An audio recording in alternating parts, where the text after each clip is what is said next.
Hello everyone. आज हम लोग इनकम फ्रॉम सैलरी चैप्टर का एक टॉपिक करेंगे जिसका नाम है entertainment allowance.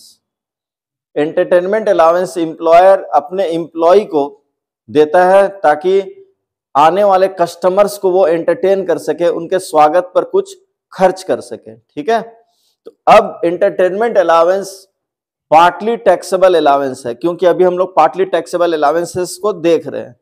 Partly taxable allowance, लेकिन किसी किसी के लिए ये फुल्ली टैक्सेबल भी हो जाता है। कैसे? देखिए, दो तरह के एम्प्लॉय हो सकते हैं, एक गवर्नमेंट एम्प्लॉय और एक नॉन गवर्नमेंट एम्प्लॉय। तो जैसे ही आप क्वेश्चन बना रहे हो और आपको क्वेश्चन में एंटरटेनमेंट अलाउंस दिख जाता है, तो आप एंटरटेनमेंट अलाउंस का ट्रीटमेंट करने से पहले आप ये देखिए कि जिस एम्प्लॉय का आप कैलकुलेशन कर रहे हैं वो एम्प्लॉय क्वेश्चन में दिया हुआ होगा वो गवर्नमेंट एम्प्लॉय है या किसी प्राइवेट कंपनी में जॉब कर रहा है। तो अगर वो गवर्नमेंट एम्प्लॉय है तब तो वो उसको डिडक्शन मिलेगा। ठीक है, और उसको कितना डिडक्शन मिलेगा उसका एक प्रोसेस है, उसको हम लोग कैलकुलेट अभी करना सीखेंगे। ठीक है, लेकिन अगर वो नॉन गवर्नमेंट एम्प्लॉय है यानी किसी प्राइवेट कंपनी में काम करता है और उसको एंटरटेनमेंट अलाउंस हमसे एम्प्लॉयर से मिल रहा है, तब हम लोग क्या करेंगे, उसको कोई भी डिडक्शन नहीं मिलेगा। यानी कि आप यहां पर नॉन गवर्नमेंट एम्प्लॉय में लिख सकते हैं नो डिडक्शन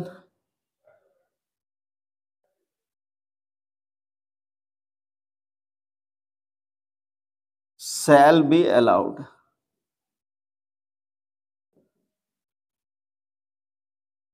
यानी कि नॉन गवर्नमेंट एम्प्लॉय को एंटरटेनमेंट अलाउंस के नाम पर कोई भी डिडक्शन नहीं मिलेगा। ठीक है, बस एंटरटेनमेंट अलाउंस का छूट यानी डिडक्शन किसको मिलेगा? गवर्नमेंट एम्प्लॉय को मिलेगा। और कैसे कैलकुलेट करेंगे अभी हम लोग देख रहे हैं। और जैसे ही एंटरटेनमेंट अलाउंस आपको क्वेश्चन में दिखे, चाहे गवर्नमेंट एम्प्लॉय हो चाहे नॉन गवर्नमेंट एम्प्लॉय हो, आप एक बार तो एंटरटेनमेंट अलाउंस को ऊपर जब आप अलाउंसेस यानी इनकम लिख रहे होंगे कंप्यूटेशन ऑफ इनकम में, तो वहां पर इंक्लूड कर देंगे। यानी एक बार इसको ग्रॉस सैलरी निकालने के समय इनकम में लिखेंगे, चाहे वो सरकारी कर्मचारी हो या गैर सरकारी कर्मचारी हो, एक बार एंटरटेनमेंट अलाउंस को इनकम में ऐड कर देना चाहिए। और बाद में जब ग्रॉस टोटल इनकम आ जाता है तो उसमें डिडक्शन मिलेगा सिर्फ किसको? सरकारी कर्मचारी यानी गवर्नमेंट एम्प्लॉय को, और नॉन गवर्नमेंट एम्प्लॉय को कोई भी डिडक्शन आपको नहीं मिलेगा। अब डिडक्शन कैसे मिलेगा वो हम लोग देखते हैं। ठीक है,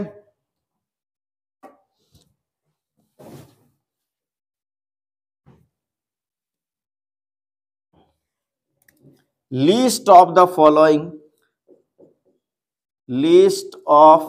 following will be exempted।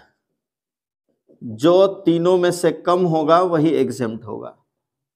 List मतलब सबसे कम। First, actual amount of entertainment allowance. Actual amount of entertainment allowance, जो भी एक्चुअल अमाउंट एंटरटेनमेंट अलाउंस का मिल रहा है उसको यहां पे लिख लीजिए। सेकंड लाइन, 1/5 और 20%।